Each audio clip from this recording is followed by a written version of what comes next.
Ladies and gentlemen, welcome back to the channel. My name is Coach Cadd. I'm an online coach, and today we're going to talk about how you can stack some muscle onto those shoulders. We're going to start off this video by jumping to a clip that I actually made about biceps, so we're going to kick to that now. If you want big arms, you should be doing these. This trains the lengthened position. This hits the mid. And these overload the shortened position for the bicep.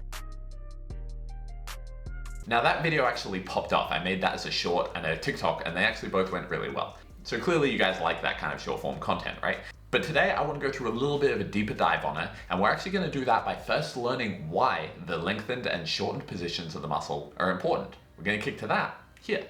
You need to make sure you're training your muscles in a lengthened position.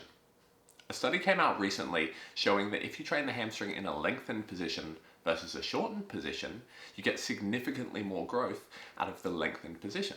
If this is the first time you've come across these ideas, I highly recommend looking more into it. Some of my favorite exercises that overload the lengthened position is incline bicep curls, preferably with a cable attachment.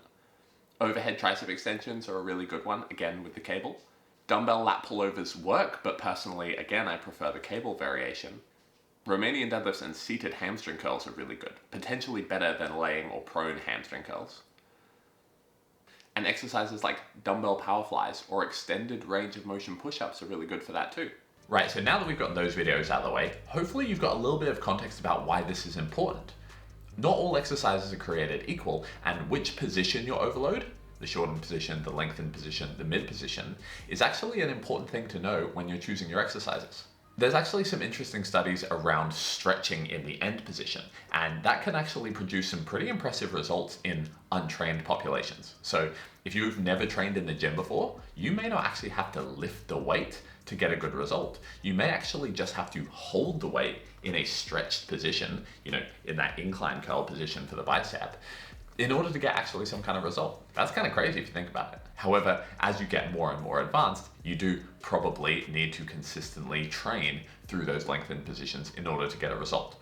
Just holding a weight isn't going to cut it anymore. In fact, I think it's Haney Rambod that's got the FTS7 method, which is all about stretching in that end position. To be honest, it's most likely the fact that his athletes are on a lot of non-natural supplements, and that's probably where they get most of their results from. However, there may be something to holding that end position a little bit more. There's some other guys like Brad Schoenfeld just brought out a study about partials in the end range. Going to failure through that end range may be more effective. We're going to go through 3 exercises today that I think you should be doing. These are really good exercises because they overload that lengthened position, so I would recommend starting by prioritizing this pretty early in your workout. The first one is a standing cable lateral raise. Now it's really important that when you're doing this one, you're setting up the cable at a low pulley, probably around the mid shin to knee. As you can see here, I'm making sure that the pulley is around that mid shin knee position, because what I want it to do is I want it to be pulling about a 90-degree angle from the wrist at the bottom position of the movement.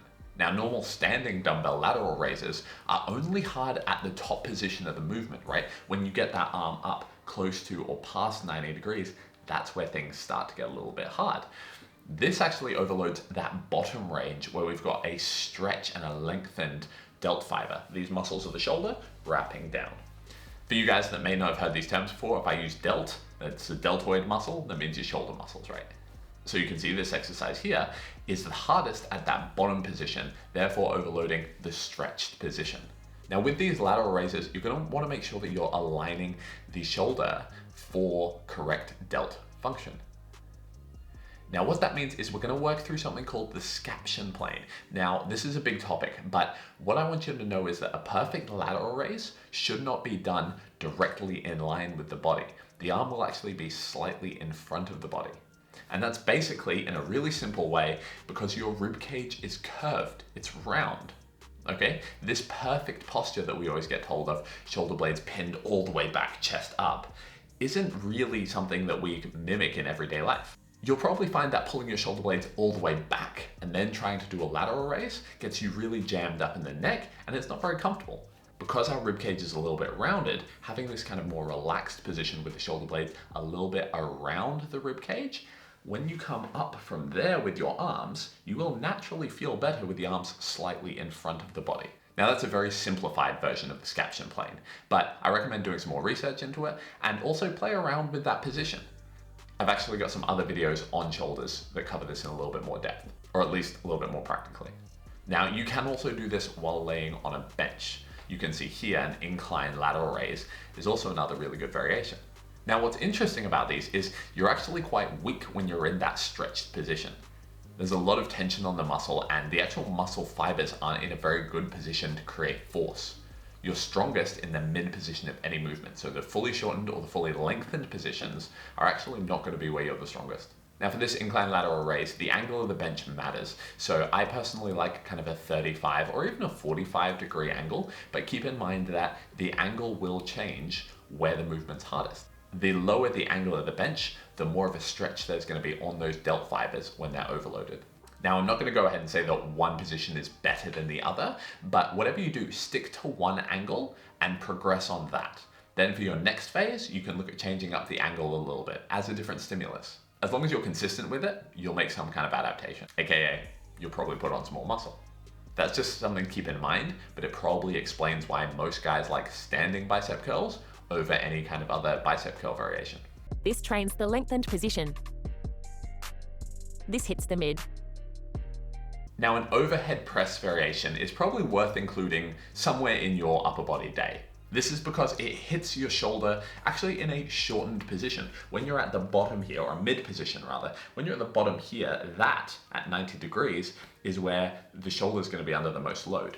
Now that's a reasonably neutral, reasonably mid-range for the delts. So it's probably worth including some kind of movement in there. I like the 75-degree incline press personally. To be honest, I don't think a completely vertical overhead press, like a standing barbell overhead press or a 90-degree seated overhead press, is going to be a very good position for the shoulder. So personally, I like a 75 or 65-degree overhead press. I like these seated. A standing barbell overhead press, I know some people love them, but realistically, if your goal is to build muscle, they're probably not a great choice. You'll spend a lot of your energy on stabilizing the body rather than actually being able to output force. And that force generation is what's going to allow us to put tension on the muscle, and that tension on the muscle is what's going to allow us to grow. So you can do them if you want, but I wouldn't recommend them as your main exercise. So that's coming to the end of the video, guys. I hope this gives you a little bit of an insight into some of these exercises and makes you start thinking about what kind of position you're hitting your muscles in when you're training them. Over on some of my other videos, I go through a few different other exercises for the shoulders, and they're really good at hitting the shoulders in their shortened position. Things like a lean forward lateral raise, or even a cable face pull. So if you're interested in finding out a few more exercises that you might want to throw into your upper body day, head over to those videos and check them out. If you've got any questions or if there's anything else you'd like to see me cover in upcoming videos, drop it in the comments below, guys.